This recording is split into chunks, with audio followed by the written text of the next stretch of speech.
The seagulls. The seagulls think we live at the seaside. The tower blocks are their cliffs. They swoop for fish in the gutter, but are happy that it's last night's fried rice.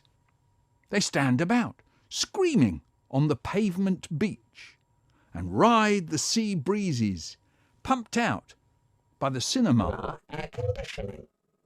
They hover over the waves of cars, and if you stare at them, wondering what they're doing so far from home, they stare back. This is our home